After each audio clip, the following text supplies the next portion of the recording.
Պարոն Փաշինյան, վերջին քննարկումներից մեկում դուք ասել եք, հարց եք բարձրացրել, որն է արդարությունը, որն է արդարադատությունը, եւ ուզում եմ ձեզ հարցնել, արդարություն է այն, երբ ձեր աջակիցը վեհափառին ուղղորդելու սպանելու կոչ է անում, նախաձեռնել է քրեական վարույթ, բայց այդ անձի նկատմամբ չկա որևէ հետապնդում, անգամ կարգավիճակ չունի։ Արդարություն, արդարադատություն է այն, երբ Արշակ Սրբազանը այն դեպքում է կալանքի տակ, երբ քննչական կոմիտեից չգիտես ինչու, չգիտես ինչպես անհետացել է միակ իրեղեն ապացույցը։ Պարոն Փաշինյան, ինչպես է ստացվում, որ Հայաստանում կա դատավորի մեկ անուն, Մասիս Մելքոնյան, որը հայտնի է իր կալանքներ տալով, եւ ինչպես է ստացվում, որ նրան են մակագրվում բոլոր ընդդիմադիրների կալանքի միջնորդությունները, նաև սրբազանների կալանքի միջնորդությունները, դուք զբաղված եք եկեղեցին բարեկարգելով, բարենորոգելով, իսկ ով պետք է բարենորոգի, բարեկարգի դատական համակարգը, որպեսզի հայի մոտ, քաղաքացու մոտ, երբ նայում է առաջար դիտորդը, արդարության զգացողություն ունենա։ Գիտեք, ես նախ ձեր նշած դեպքերի մանրամասներին կամ պնդումների մանրամասներին ծանոթ չեմ կարող մեկնաբանել, որտեվ չեմ առնչվել եւ տեղեկություն չունեմ։ Համենայն դեպս ձեր հարցից հետո կփորձեմ հետաքրքրվել, թե ինչի մասին է խոսքը։ Ինչ վերաբերում է արդարությանը եւ արդարադատությանը, գիտեք, որ ոլորտում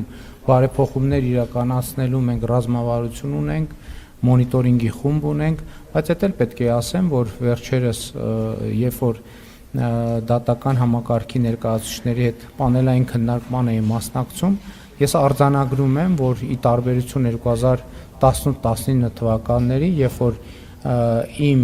ինձ հասցեագրված դիմումների մի հսկայական մասը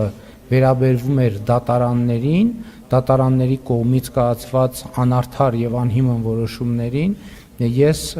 ներկայումս այդպիսի նամակների տեսակարար կշիռը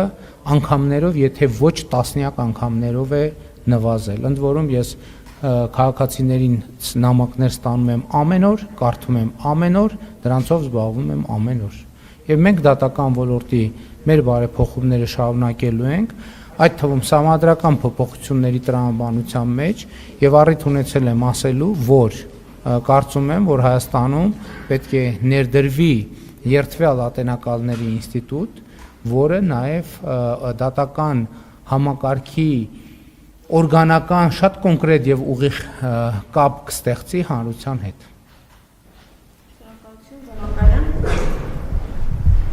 Շնորհակալություն։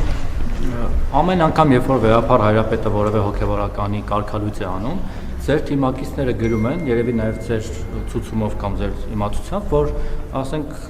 այս ինչ հոգեվորականը կարգալույց չէ, նա շարունակում է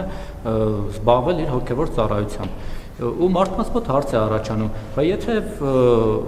վեհափառ հայրապետը այդ մարդկանց օծել է, սարքել է եպիսկոպոս, թեմի առաջնորդ, չգիտեմ, ինչ որտեղ նշանակարկել է որպես հոգևոր սպասավոր, ո՞նց եք դուք որոշում, որ այդ մարդը կարգալույց եղած է, թե կարգալույց եղած չէ։ Նույնքան, որովհետև ասենք Գարեգին երկրորդին դուք կաթոլիկոս չեք համարում։ Նույնքան կարող են օրինակ ձեզ վարչապետ չհամարել, ասել, թե որ Նիկոլ Փաշինյանը վարչապետ չի, իր նախարարներն են նախարար չեն ու չընդունեն օրինակ ձեր որոշումները։ Նախ սա ո՞նց եք նորմալ է գնահատում, թե ոչ, որովհետև նույն հաջողությամբ կարող է օրինակ Առաքել Սրբազանը չհամարվել եպիսկոպոս, որովհետև Արգիշտի Քյարամյանի հայրն է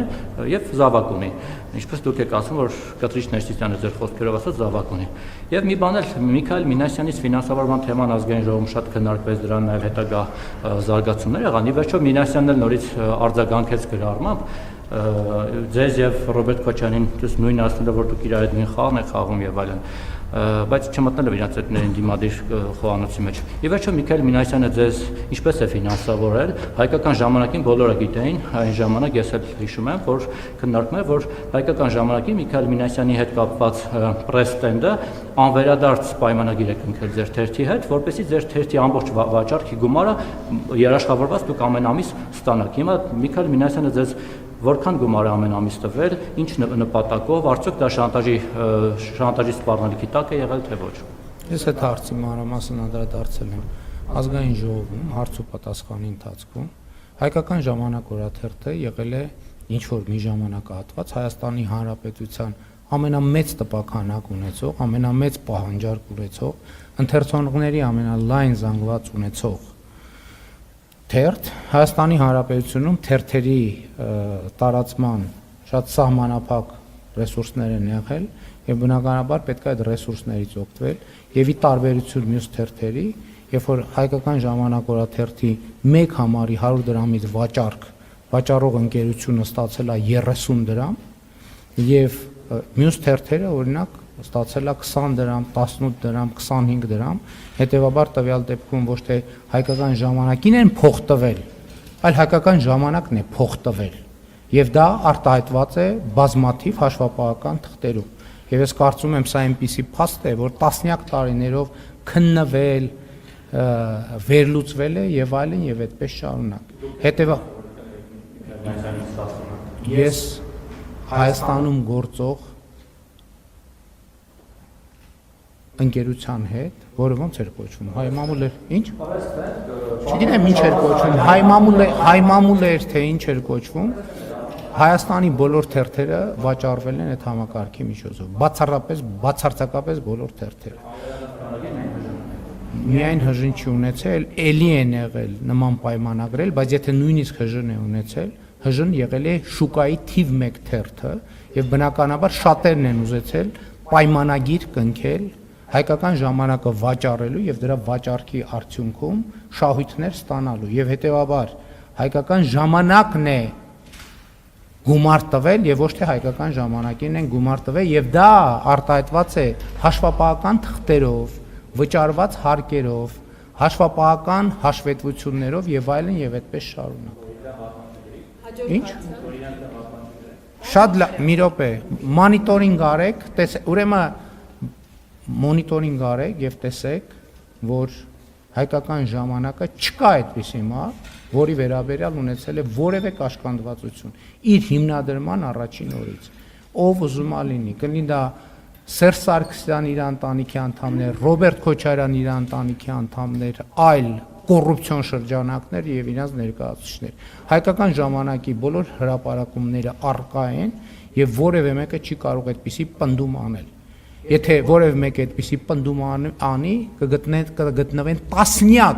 տասնյակ, ոչ թե 1, ոչ թե 2, այլ տասնյակ հրապարակումներ, ներառյալ կոռուպցիոն բացահայտումներ եւ ինչ այլոց հայկական ժամանակի գործունեությունն է,